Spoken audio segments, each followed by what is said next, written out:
All right, everybody. So we're back again. Um, I've decided to do a second video today, and what I'm actually going to show you is two of my newer ones. We have a 3.5-inch tapered trout worm, and we got a 50 cavity 5/16 salmon egg cluster. And today the color we're doing is roe red, and we're going to do it on both of them, just so you can see what's going on. They're only going to have, when I do these, they're only going to have about, I don't know, maybe 4 colors a piece. The trout here, soft plastics work. It's kind of a new thing that we're all playing with right now. But there's only about 4 colors that realistically work on trout. I mean, fly fishing is ultimately the best here. Just Idaho and the further east we go, it seems like it gets better. But soft plastics are starting to become a big thing for trout, and we're testing our luck at them. Salmon eggs always do. But you can plan on seeing chartreuse, yellow, orange, roe red, and I haven't figured out what other ones yet. There might be a mixture. But pretty much it's going to be those colors mixed with some shrimp scent. Shrimp always works lovely around here. But the recipe for this, it's a 50-50. So I use a sinking plastic, of course. There's no salt in this. So what I did is I did 4 ounces plastic, another 4 ounces softener. It's a 50-50 split, and it should give you a really flexible bait for these panfish and, you know, crappie, trout, perch, things like that. They all eat roughly the same stuff, but it should really help with allowing them to bite through the bait and actually be able to set the hook. You're not going to get as many casts out of them. This isn't a Cinco or a grub. You're not looking for bass. Most of the time, trout and all those panfish, they swallow the shit anyways. So you're just looking for that lifelike, super easy to bite, super easy to set the hook, and 50-50 seems to be the best. You can probably get a couple more out of them depending on how bad they mangle the bait, but here we go. So I'm going to pause this while I heat up the plastic.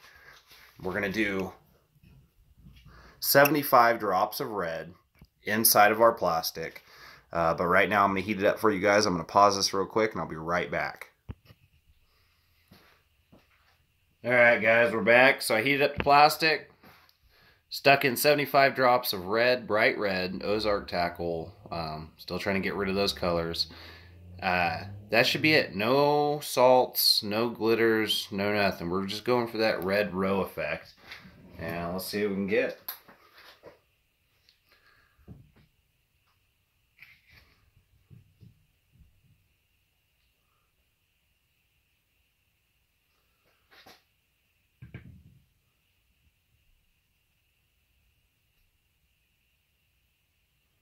So a 3-ounce injector is what I'm using, and that is barely enough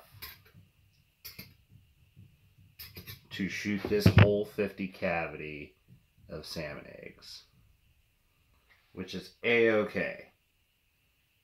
Just enough works.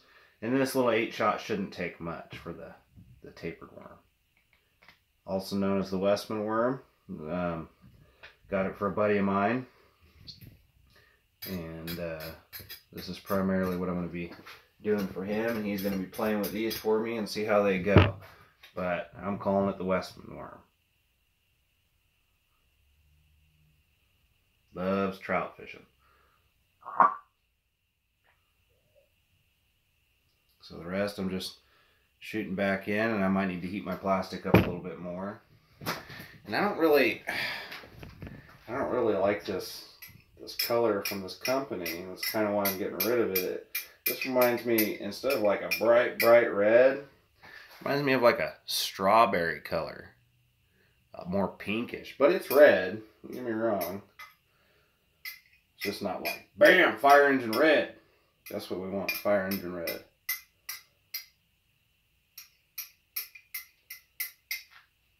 So I'm gonna heat this plastic up a little bit more. About 30 more seconds. I'm using a high-powered microwave, so 30 seconds is that's a long time. It should be dry. It didn't stick to my deal, but let's see what we got here. Oh, there we go. So I had a little bit too much pressure when doing that, so I'll redo these so you guys can see them. But those ones, to me, those are nothing. Those are garbage. I'm going to redo all that. Some hot plastic on me. Oh, well, apparently I had some pearl pigment on my table, so it's going to have a little bit of a pearl look, but that's okay. You guys get the point.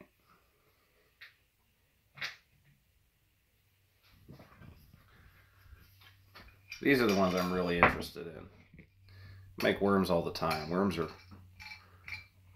get boring after a while. But I haven't.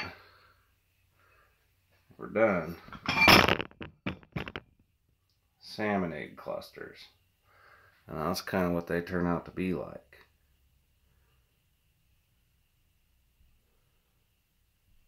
And that's pretty cool. I like that. So there's the salmon eggs, you guys. That's what salmon egg clusters look like. Oops. Yeah. Let me cut some of these off so I can show you guys.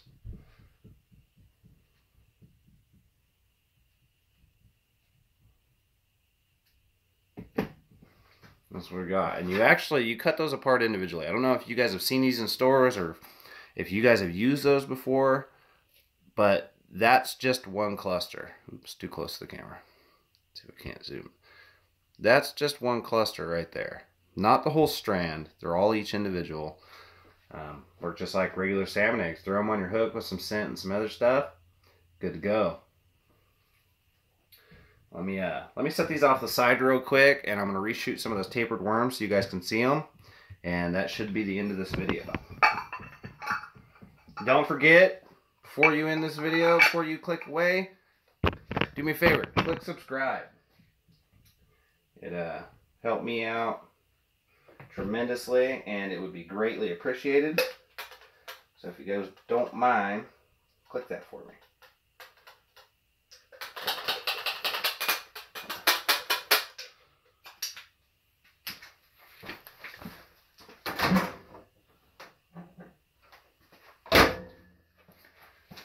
Alright, so go ahead and put our clamp back on here real quick. See if we can get a better shot. That'll help hold that up real quick. Alright, here we go. Let me stir this up a little bit.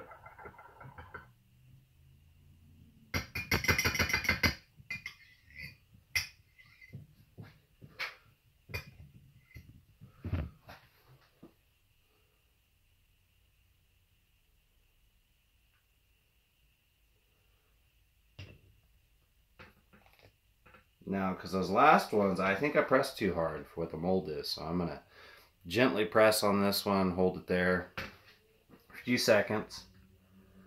I'm actually spinning my dealie right now to break the plastic free from up top. It broke free. And I'm also letting a little bit more plastic come out to kind of drip in there, because when these do start settling, it starts creating a divot, and they actually, you know, kind of start flat spots. Or you'll buy some store-bought bags. Take a Cinco, for example. Now, every packaging and production company has a minimum defect quality. I don't really call it a defect, but some of the baits, like when you look at them, you got a Cinco, it's perfectly round. You have like a little divot or where it sunk in. To me, that's a defect, but at the same time, it's not hindering the bait. It's not affecting you. It's not affecting the way it'll fish. It's just some of the things. Plastic could have been a little bit too hot, or you know, things like that, and that's the reason why that happens. Now, well, while we're waiting for that to set, I'm cutting these salmon eggs apart. I'm gonna have to do it again too.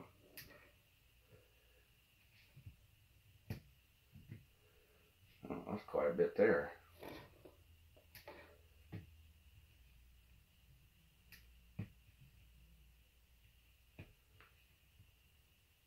Bam, and at the end you take your chute. That big long chute right there, you'll stick that back in your scrap pile and it will get remelted back down so you can do it again.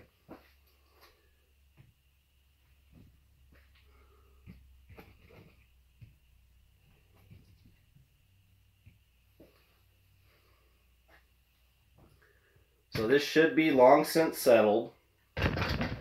We're just going to be very gentle and pull this one apart. Yeah, you can see it. I'm touching it with my hands, so obviously it's cooled down. Now, the hotter your mold gets, the more you're shooting. So if you don't have multiple molds, the more you're shooting, the hotter this is going to get. The hotter this is going to get, the longer it's going to take for everything to set. Now, these are all set. Now, they are kind of clear, so I don't know how I like that. I'll show you guys real quick. I don't really care for this one bit. So we might be adding some salt to darken it up. That's all I can say. Now, I don't see any other use for the salt at this point on these panfish molds other than that, because I've used non-scented and unsalted stuff for panfish and trout for years. So salt's not really a factor to me. But that's how they look.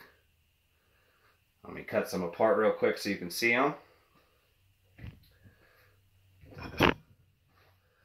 Now these are lifelike, like they just flop around like a real worm, and that would be the 50-50.